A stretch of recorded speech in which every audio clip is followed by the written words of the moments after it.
Welcome to this journey of one of the most disturbing cases in recorded history in the remote mountains of Appalachia. Before we begin, I invite you to leave a comment about where you're watching from and the exact time you heard this story. We're interested in knowing where and at what times of day or night these documented accounts arrive. The winter of 1893 in the mountains of western Virginia was particularly harsh, even by Appalachian standards. Snow began falling in October and continued intermittently through March, isolating the scattered homesteads that dotted the ridges and hollows of what would later become part of Jefferson National Forest. It was during this brutal winter that the first reports began to surface about strange occurrences at the cabin of Cordelia Ashworth, a widow who lived alone on Copper Ridge, nearly 8 miles from the nearest settlement of Millstone Creek. Cordelia had become a widow just 6 months earlier when her husband, Jeremiah Ashworth, died under circumstances that the local community preferred not to discuss in detail. The official cause of death, recorded by the traveling circuit judge who visited the area twice yearly, was listed simply as mountain fever. However, those familiar with Jeremiah's final weeks knew that his condition had been far more complex and disturbing than any typical illness. The Ashworth cabin sat on a narrow shelf of land carved into the mountainside, accessible only by a steep, winding trail that became treacherous during wet weather and nearly impassable in winter. Jeremiah had chosen this isolated location deliberately in 1889, claiming he needed the solitude for his work as a surveyor and map-maker for the timber companies that were beginning to eye the virgin forests of the region. The cabin itself was a modest structure built from chestnut logs and chinked with clay and moss, featuring 2 rooms separated by a central stone chimney and a small root cellar dug into the hillside. According to county records maintained by the circuit clerk, Jeremiah Ashworth had arrived in the area from somewhere in eastern Kentucky, though he was notably reluctant to discuss his past. He was described by those who knew him as a man of few words, tall and lean, with prematurely gray hair and eyes that seemed to constantly scan the tree line as if watching for something. His wife, Cordelia, whom he had married shortly after arriving, was a local woman from a family that had settled the region 2 generations earlier. She was known for her skill with medicinal herbs and her willingness to assist with difficult births in the isolated mountain communities. The first indication that something was amiss at the Ashworth cabin came in November of 1893, when Silas Pendergast, a neighboring homesteader who lived 3 miles down the ridge, reported seeing smoke rising from the cabin's chimney at unusual hours. Mountain folk were practical people who conserved their firewood carefully, burning it only when necessary for cooking and warmth during the coldest parts of the day and night. However, Pendergast observed that smoke was rising from the Ashworth place continuously, day and night, as if someone was feeding the fire constantly without regard for the precious fuel supply. More concerning were the sounds that began to drift down from Copper Ridge during the still nights of late autumn. Several residents of the scattered homesteads reported hearing what sounded like someone chopping wood at all hours, the rhythmic sound of an axe striking timber echoing through the hollow long after darkness fell. Others reported the sound of hammering, as if construction work was being carried out in the middle of the night. When asked about these activities, Cordelia would simply state that she was making repairs to the cabin before winter set in fully. Mordecai Brill, a traveling preacher who made monthly circuits through the mountain communities, noted in his journal that when he visited the Ashworth cabin in December to check on the widow's welfare, he found her condition concerning. She had lost a considerable amount of weight since his previous visit. Her skin had taken on a grayish pallor, and her hands showed signs of extensive manual labor, with calluses and cuts that suggested she had been doing heavy work typically performed by men. Most unsettling was her behavior during his visit. She repeatedly glanced toward the root cellar entrance and seemed unable to concentrate on their conversation for more than a few moments. The preacher's journal, which was discovered in 1967 during the renovation of an old church in the county seat, contains detailed observations about his December visit. He wrote, "Found the widow Ashworth in a state of considerable distress, though she denied any need for assistance. The interior of the cabin showed signs of recent and extensive modification. The floor near the root cellar entrance had been torn up and replaced with new planking, poorly fitted and obviously the work of inexperienced hands. When I inquired about the renovations, she claimed that the original flooring had rotted due to moisture seepage. However, the removed planks I observed stacked outside the cabin showed no signs of rot or damage." The journal continues, "More troubling was the odor that permeated the cabin, a sweet, cloying smell that reminded me of flowers left too long in a closed room. When I commented on it, asking if she had been preserving herbs or flowers for winter medicines, Mrs. Ashworth became agitated and claimed she noticed no unusual smell. She insisted that I cut short my visit, saying she had important work to complete before nightfall." Preacher Brill also noted that during his visit he heard intermittent scratching sounds coming from beneath the floorboards, which Cordelia explained as mice or other small animals that had taken shelter under the cabin for the winter.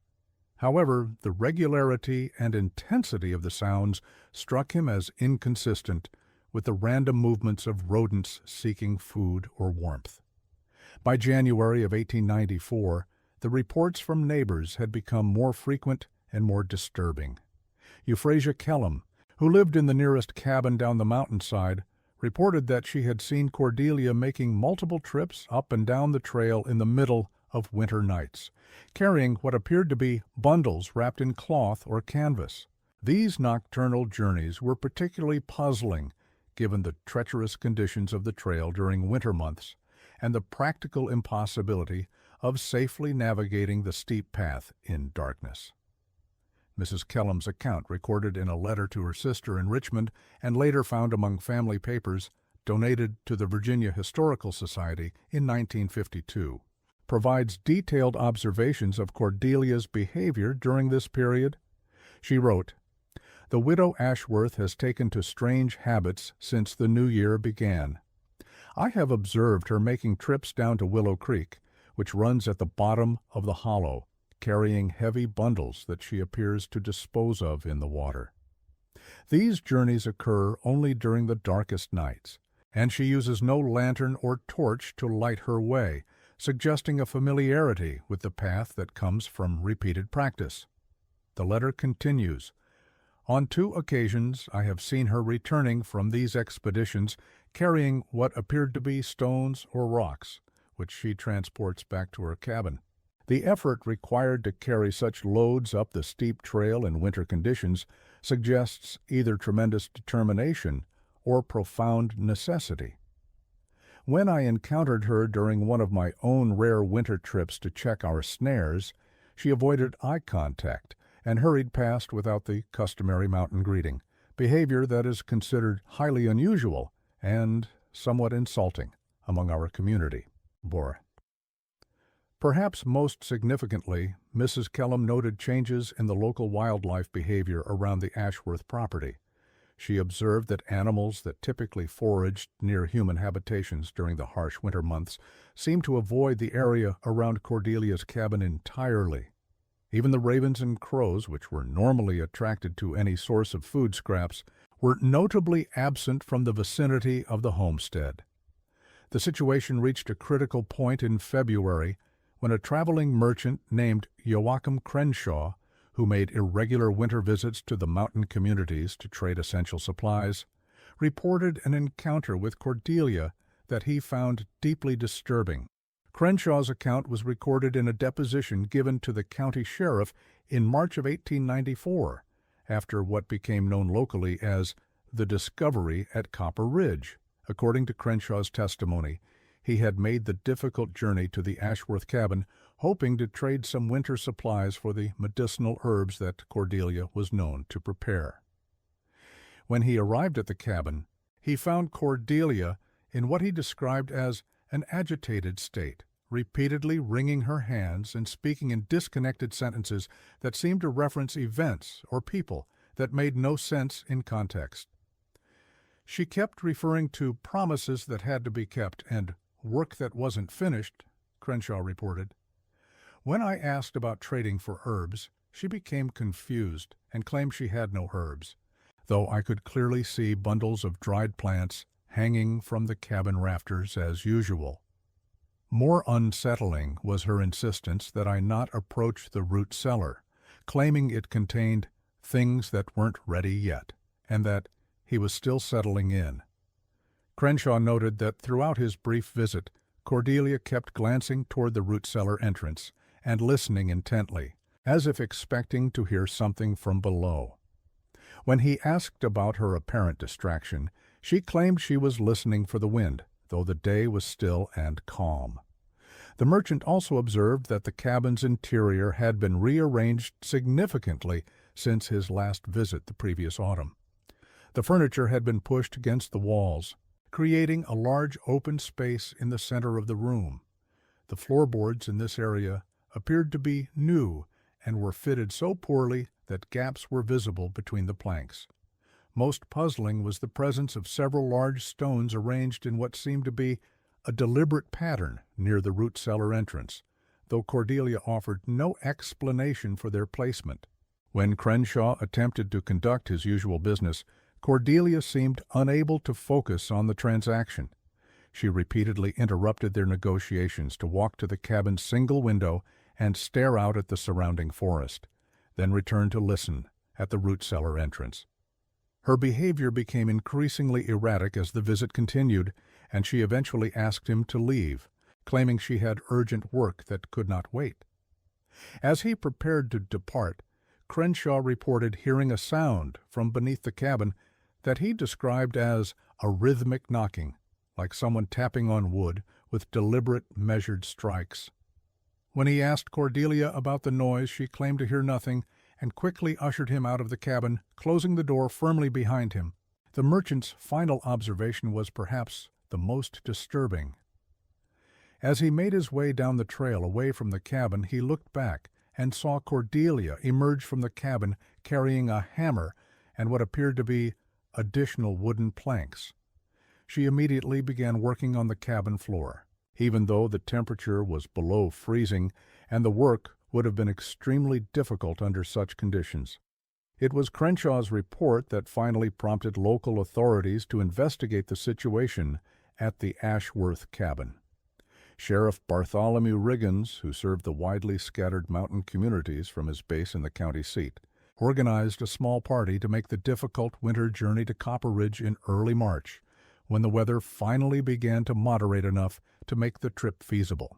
The sheriff's party included Deputy Marshal Thaddeus Oakes and Dr. Cornelius Whitman, the county's only physician who had been asked to assess Cordelia's mental and physical condition. The group also included Silas Pendergast, who served as guide due to his familiarity with the mountain trails and his status as Cordelia's nearest neighbor.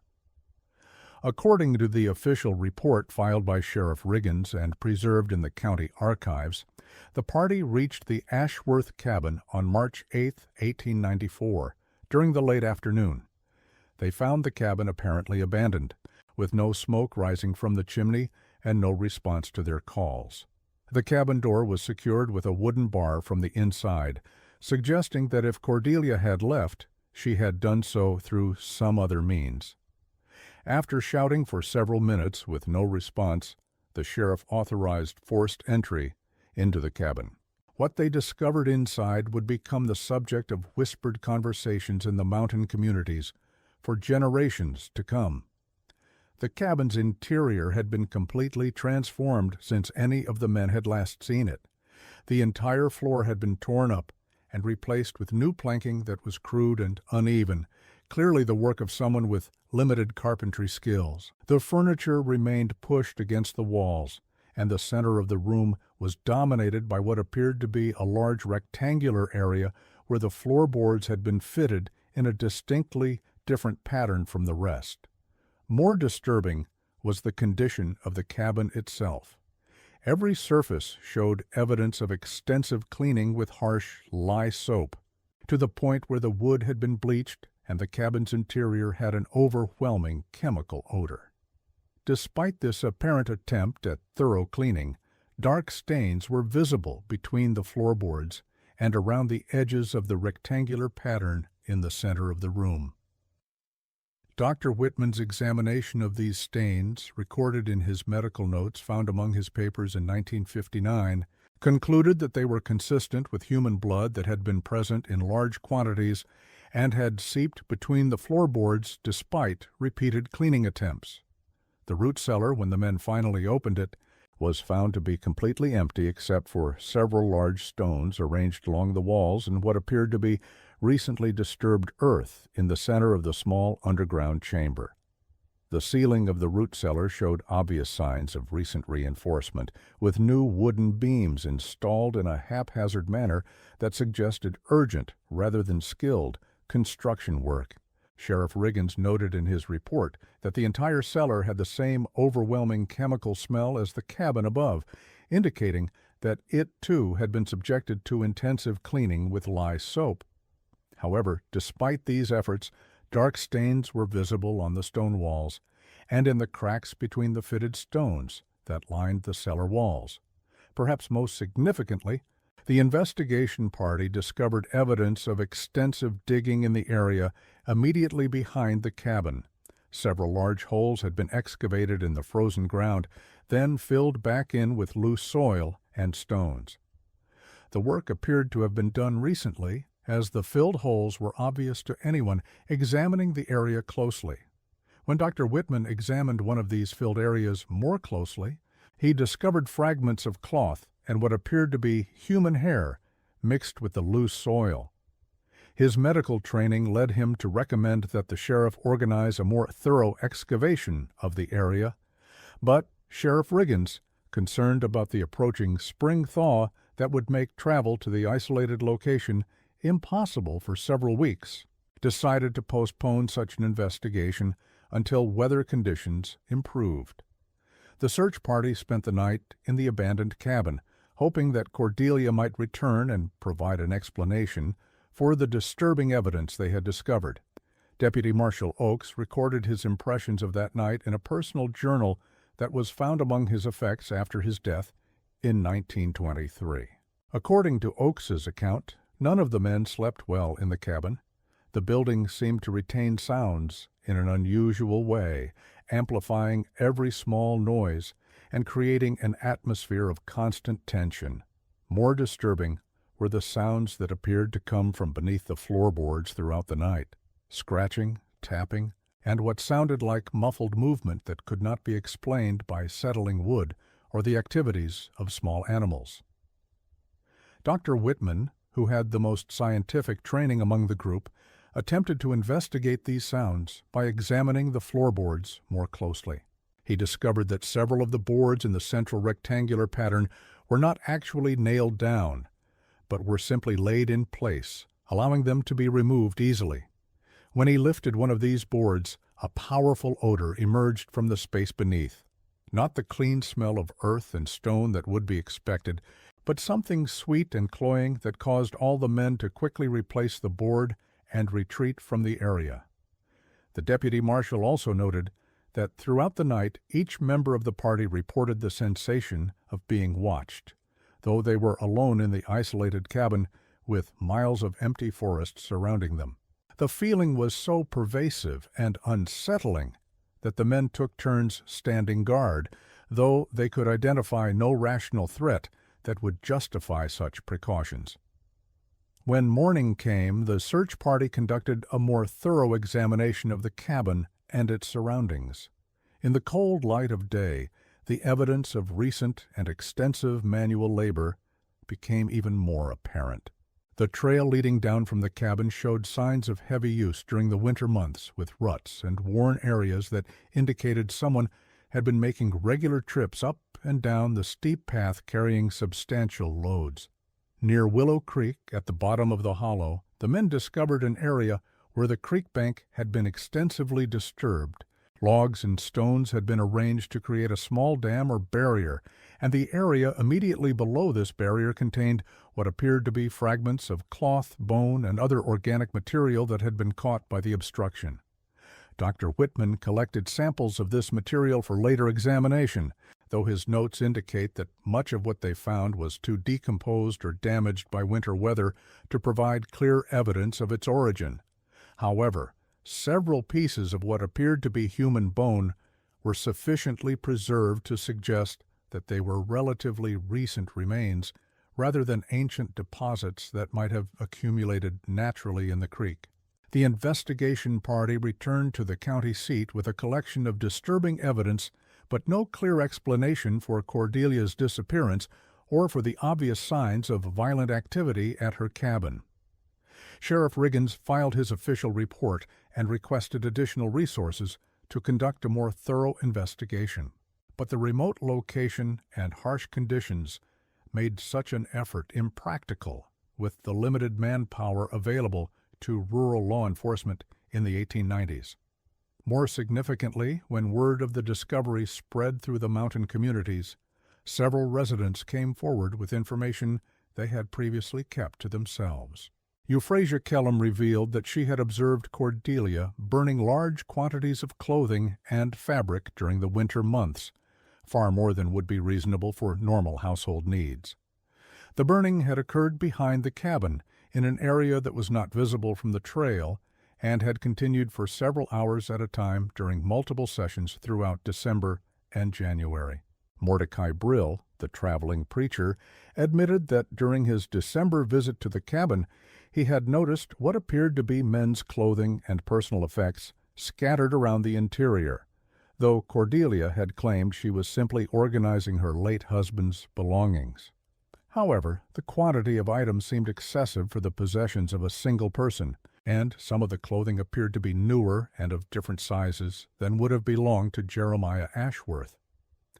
Most disturbing was the testimony of Joachim Crenshaw, the traveling merchant, who revealed additional details about his February encounter with Cordelia.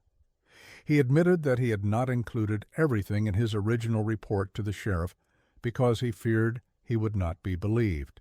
According to this expanded account, while he was at the cabin, Cordelia had made several references to visitors who had been staying with her during the winter months. When Crenshaw had asked about these visitors, thinking perhaps relatives had come to help her through the difficult winter season, Cordelia's responses had been confusing and contradictory. She mentioned men who stayed for dinner but couldn't leave, and spoke about promises that had to be kept, and debts that required payment. When pressed for clarification, she became agitated and claimed she had misspoken. Crenshaw also revealed that during his visit, he had noticed several sets of men's boots and coats near the cabin door, far more than would belong to a single household. When he commented on this, Cordelia had quickly gathered the items and taken them inside, claiming they were belongings left by her late husband that she was preparing to donate to neighbors in need. The merchant's most unsettling observation was that throughout his visit, Cordelia repeatedly referred to people who were apparently present in the cabin, though he could see no one else there. She would glance toward empty corners of the room and nod as if acknowledging someone, or pause in her conversation as if listening to comments from invisible participants. As spring arrived and travel to the remote mountain locations became more feasible, Sheriff Riggins organized a second expedition to Copper Ridge, this time including additional manpower for a thorough excavation of the suspicious areas behind the cabin. The party included the sheriff, 2 deputies, Dr. Whitman, and 4 volunteers from the mountain communities who were familiar with the terrain and could assist with the physical labor required. When they reached the Ashworth cabin in April, they found that someone had returned to the site during the weeks since their initial investigation. The cabin door had been forced open from the outside, and the interior showed signs of hasty searching. The carefully arranged stones in the root cellar had been scattered, and someone had attempted to dig in the earthen floor of the underground chamber, though the work appeared to have been abandoned before completion. More significantly, the filled areas behind the cabin had been disturbed. Someone had attempted to excavate these sites, but the work was crude and incomplete, as if the person responsible had been interrupted or had worked under difficult conditions. Fresh tool marks were visible in the frozen ground, and several items had been left behind, including a shovel with a broken handle and what appeared to be pieces of torn fabric. The organized excavation by the sheriff's party revealed evidence that confirmed the darkest suspicions about what had occurred at the isolated cabin during the winter of 1893-94. In the three largest filled areas behind the cabin, they discovered human remains that had been buried in shallow graves without any coffins or formal preparation.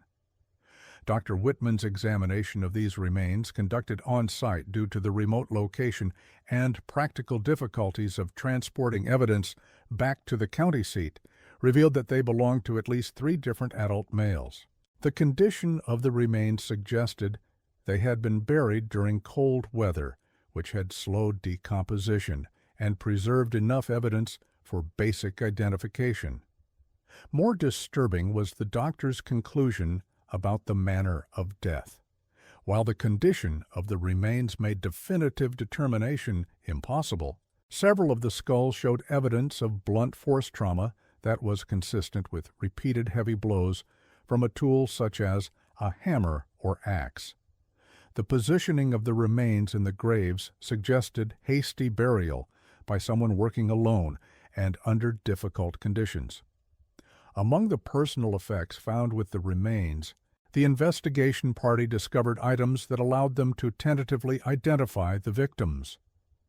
One body was accompanied by a leather wallet containing papers that identified the man as Wesley Carmichael, a traveling tinker who made seasonal circuits through the mountain communities, selling and repairing metal goods. Another set of remains was found with a distinctive brass button that was recognized by one of the local volunteers as belonging to Hiram Lockhart, a surveyor who had been working in the area during the autumn of 1893 and had been reported missing by his employer in December. The third set of remains could not be positively identified, though personal effects suggested the victim had been a traveling preacher or minister, based on a damaged Bible and what appeared to be the remains of clerical clothing found in the grave. Sheriff Riggins's official report on this second investigation, preserved in the county courthouse records, concluded that Cordelia Ashworth had been responsible for the deaths of at least 3 men during the winter of 1893-94.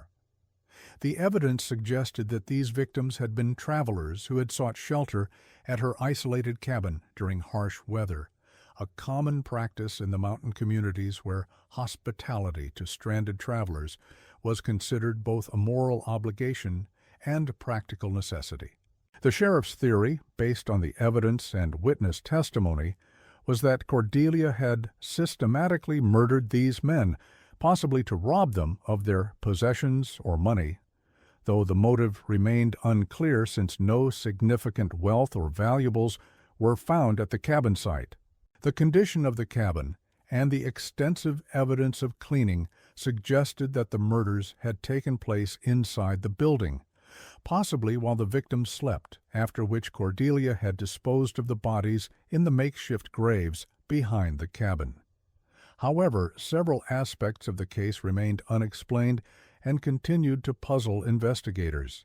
The massive amount of manual labor required to modify the cabin interior, excavate graves in frozen ground, and transport bodies would have been extremely difficult for a woman working alone, especially considering Cordelia's small stature and the harsh winter conditions. The precision and completeness of the cleanup efforts also suggested either extensive experience with such activities or an extraordinary level of determination and time. More puzzling was Cordelia's apparent disappearance. Despite extensive searches of the surrounding mountains and inquiries in neighboring counties, no trace of her was found. She seemed to have vanished completely sometime between the merchant's February visit and the March investigation, leaving behind all her possessions and any evidence that might have explained her actions. The mystery deepened when local residents reported that they had continued to see smoke rising from the cabin chimney and lights in the windows for several weeks after the March investigation, despite the fact that the building was supposed to be empty and secured. When these reports were investigated, authorities found no signs of recent occupation, though the ashes in the fireplace appeared fresh and the cabin's interior showed evidence of recent cleaning. Dr. Whitman, whose medical training made him the most qualified member of the investigation team to analyze the evidence, privately expressed doubts about some aspects of the official theory. In personal notes discovered among his papers decades later, he questioned whether a single person could have accomplished all the work that appeared to have been done at the cabin site. His notes record concerns about the physical evidence. The systematic nature of the modifications to the cabin, combined with the extensive excavation work and the apparent efficiency of the cleanup efforts, suggests either supernatural strength and endurance or the involvement of additional persons not accounted for in the official investigation. Mrs. Ashworth, while clearly disturbed in her mental state, was observed by multiple witnesses to be a woman of small stature and unremarkable physical strength. The level of manual labor evident at the site would challenge even a large, healthy man working under optimal conditions. Dr. Whitman also noted discrepancies in the timeline of events that troubled him. The merchant Crenshaw's February encounter with Mrs. Ashworth suggests that at least some of the alleged murders had already taken place by that date, based on evidence of new floorboards and the disturbed condition of the root cellar. However, neighbors continued to report signs of extensive nighttime activity at the cabin for several weeks after this encounter. If the murders were complete, what work was being conducted during these later observations? The doctor's private notes also record his professional assessment of Cordelia's mental condition based on witness descriptions. The behavioral changes reported by multiple witnesses, weight loss, nervous agitation, disorganized speech patterns, and apparent hallucinations, are consistent with severe psychological distress rather than the calculated planning that would be required for the systematic crime suggested by the physical evidence. The disconnect between her observed mental deterioration and the apparent sophistication of the criminal activity remains troubling. As news of the investigation spread beyond the immediate mountain communities, the case attracted the attention of newspaper reporters from larger towns in Virginia.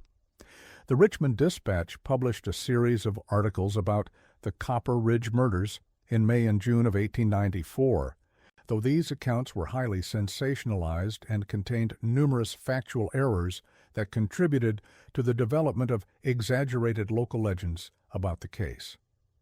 One of these newspaper accounts included an interview with an unnamed resident of the mountain communities who claimed to have additional information about Cordelia's background and behavior. According to this source, Cordelia had exhibited unusual interests even before her husband's death, particularly in what were described as old mountain traditions related to herbal medicine and traditional healing practices. The anonymous witness claimed that Cordelia had been seeking instruction from elderly residents who were knowledgeable about traditional remedies and folk practices, including some that were considered questionable or potentially dangerous by the more religiously orthodox members of the community. Specifically, the witness mentioned Cordelia's interest in methods for keeping the departed close and techniques for maintaining connections beyond natural expiration. While these claims were never substantiated and may have been the product of local superstition and gossip amplified by the newspaper's desire for dramatic content, they contributed to a growing mythology around the case that would persist in the region for decades.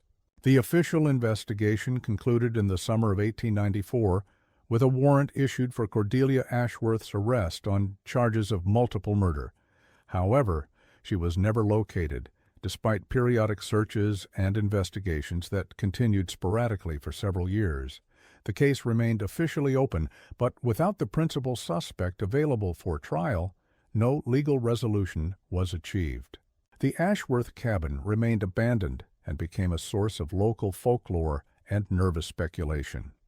Travelers and hunters who passed through the area reported unusual experiences near the site, including unexplained sounds, the sensation of being watched, and occasional sightings of smoke or light coming from the supposedly empty building. In 1899, a group of timber surveyors working in the area reported finding the cabin occupied by a woman who matched Cordelia's description, but when they returned with authorities, the building was once again empty and showed no signs of recent habitation. Similar reports continued periodically through the first decade of the 20th century, though none were ever confirmed by official investigation. A more substantial development occurred in 1907 when a team of federal surveyors conducting mapping work for the proposed national forest discovered additional remains in a wooded area approximately 2 miles from the original cabin site. These remains, according to their report filed with the U.S. Forest Service and later transferred to local authorities, appeared to be those of at least 2 additional adult males who had been buried in shallow, unmarked graves, similar to those found behind the Ashworth cabin. The condition of these remains suggested they had been buried during approximately the same time period as the original discoveries, leading investigators to conclude that the scope of Cordelia's alleged crimes might have been larger than initially determined. However, the remote location and limited resources available for investigation prevented a thorough examination of the site. Dr. Whitman, who was asked to examine these additional remains, noted in his report that the burial methods and evidence of trauma were consistent with the earlier discoveries. However, he also observed that the locations of these graves, scattered over a wide area and requiring extensive travel through difficult terrain, again raised questions about whether the work could have been accomplished by a single person operating alone. The mystery of Cordelia Ashworth's fate remained unsolved when Sheriff Riggins retired from office in 1910. His replacement, Sheriff Augustus Dalton, reviewed the case files but concluded that after more than 15 years with no credible sightings or new evidence, the chances of apprehending the fugitive were minimal. The case was officially transferred to inactive status, though it remained technically open. Local interest in the case began to fade as the original generation of witnesses aged and died, and as the remote mountain communities became more connected to the outside world through improved transportation and communication. The Ashworth cabin, already in poor condition due to abandonment and weather, gradually deteriorated and collapsed during the 1910s. However, the case experienced a brief revival of attention in 1923 when a team of archaeologists from the University of Virginia, led by Professor Nathaniel Grayson, received permission to conduct a systematic examination of the cabin site and surrounding areas. Professor Grayson was interested in documenting frontier living conditions and settlement patterns in the Appalachian region, and the Ashworth site provided an opportunity to study a well-documented 19th century homestead. The archaeological investigation conducted during the summer of 1923 revealed additional evidence about the extent of activities that had taken place at the site. Systematic excavation of the cabin ruins and surrounding area uncovered fragments of personal belongings, tools, and household items that suggested the property had been occupied or visited by significantly more people than would be accounted for by a simple homesteading operation. Professor Grayson's team discovered metal objects, clothing fragments, and personal effects buried throughout the area around the former cabin, often in locations that suggested hasty concealment rather than normal disposal or loss. The quantity and variety of these items indicated that they had belonged to numerous different individuals, supporting the theory that multiple travelers had visited the site and never departed. More significantly, the archaeological team discovered evidence of extensive earthwork and construction activity that had not been apparent during the original investigation 29 years earlier. Hidden by accumulated soil and vegetation, they found remnants of what appeared to be a complex system of trenches, storage areas, and concealed pits that extended well beyond the immediate cabin site. Professor Grayson's preliminary report, submitted to the university in August 1923, described these discoveries as evidence of systematic and extensive activities that go far beyond the scope of normal homesteading, or even the crimes originally attributed to the site's former occupant. He recommended a full-scale investigation involving additional specialists and resources. However, this expanded investigation never took place. In September 1923, Professor Grayson submitted an amended report that drastically downplayed his previous findings and recommended that the site be considered of minimal archaeological significance. No explanation was provided for this dramatic revision of his assessment.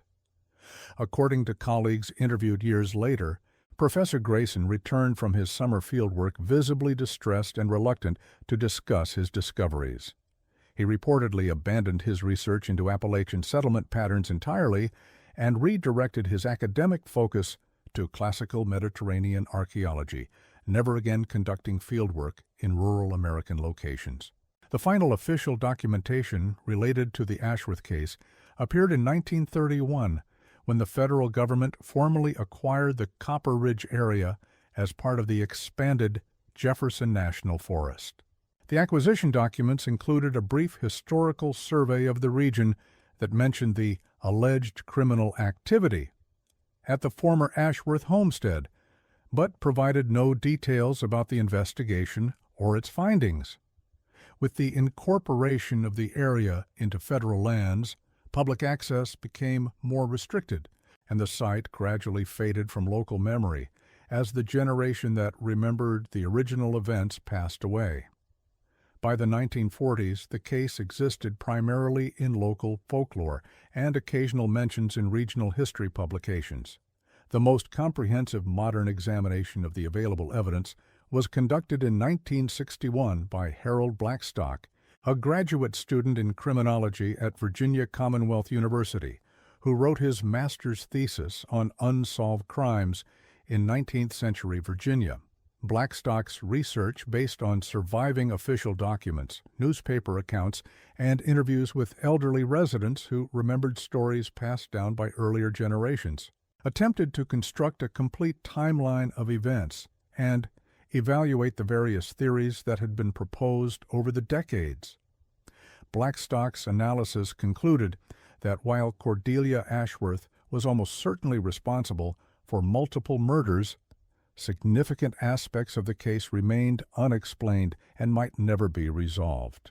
He noted that the physical evidence suggested a level of criminal activity that exceeded what could reasonably be attributed to a single disturbed individual, but no credible theory had been developed to account for the apparent contradictions in the case. Perhaps most intriguingly, Blackstock's research uncovered evidence of similar unsolved disappearances in other remote areas of Appalachia during the same general time period.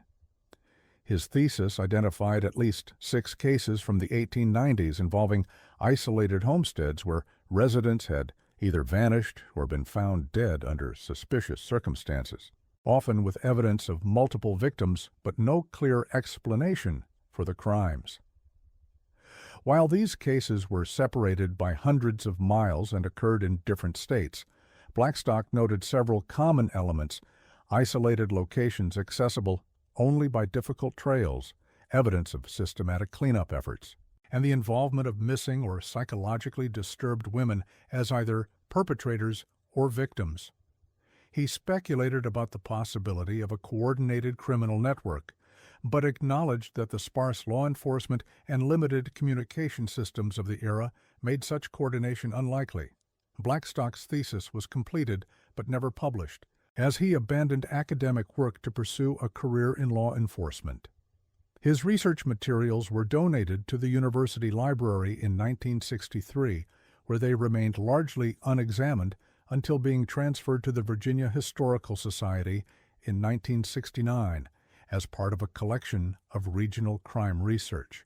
The final documented reference to the Ashworth case appeared in a 1967 article in the Mountain Heritage Quarterly, a regional publication devoted to Appalachian history and folklore. The article, written by local historian Margaret Pendergast, was based primarily on stories passed down through her family, including accounts from her ancestor, Silas Pendergast, who had been Cordelia's nearest neighbor and had participated in the original investigation.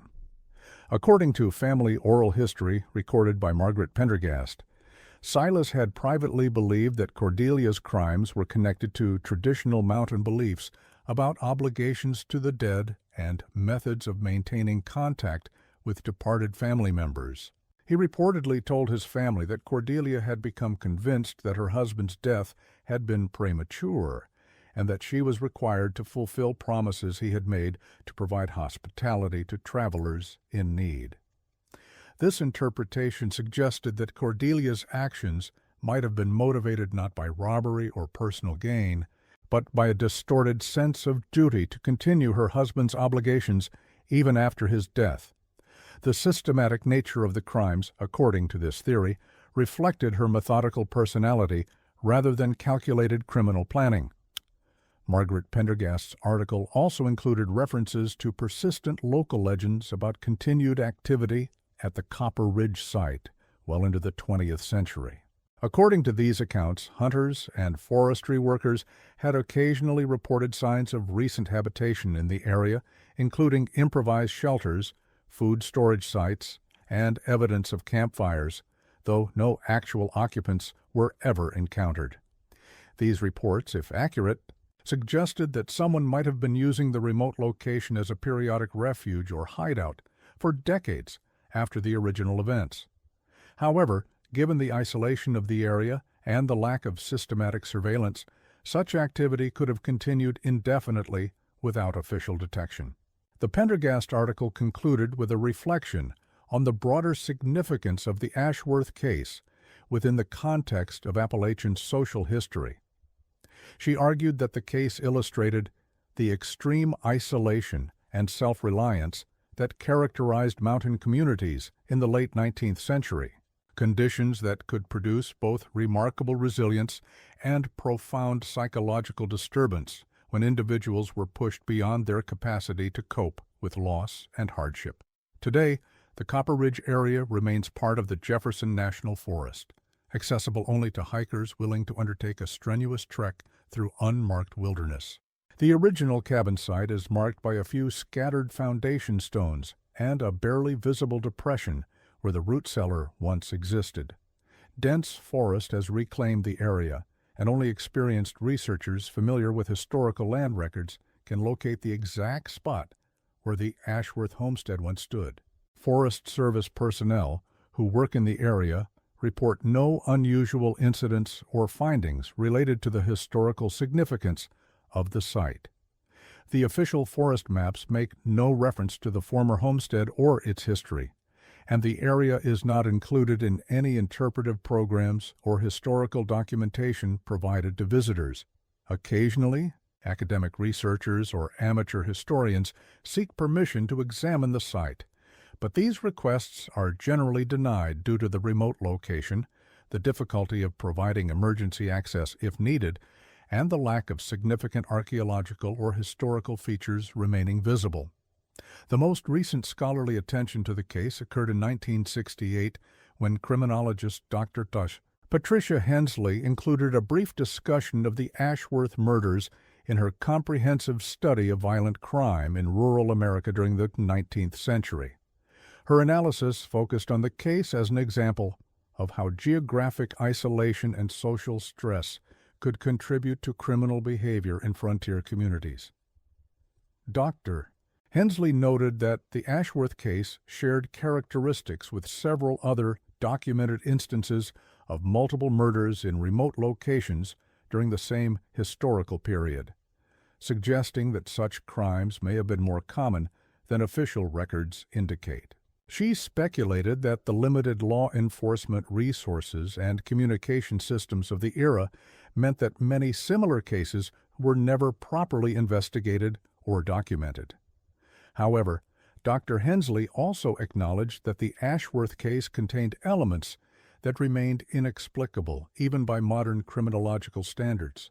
The apparent contradiction between Cordelia's observed mental deterioration and the systematic sophistication of the alleged crimes continued to puzzle researchers who examined the available evidence. In her conclusion, Dr. Hensley wrote, "The Ashworth case represents both the possibilities and limitations of historical criminal investigation. While modern analytical techniques can provide insights into the psychological and social factors that may have contributed to these tragic events, the passage of time and the incomplete nature of 19th century documentation ensure that certain aspects of the case will remain forever beyond our understanding."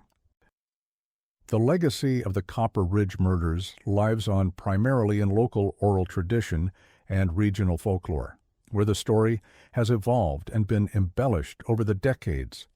Contemporary versions of the tale often include supernatural elements and dramatic details that have no basis in the historical record, reflecting the natural tendency of communities to transform traumatic events into explanatory legends that provide moral lessons or cautionary tales. What remains clear from the documented evidence is that during the winter of 1893-94, a series of violent crimes occurred at an isolated homestead in the mountains of western Virginia. Multiple people lost their lives under circumstances that were never fully explained, and the person believed responsible was never brought to justice. The case stands as a reminder of both the harsh realities of frontier life and the limitations of law enforcement in remote areas during the 19th century. Perhaps most significantly, the Ashworth case illustrates how certain events can transcend their immediate historical context to become part of a region's collective memory and cultural identity.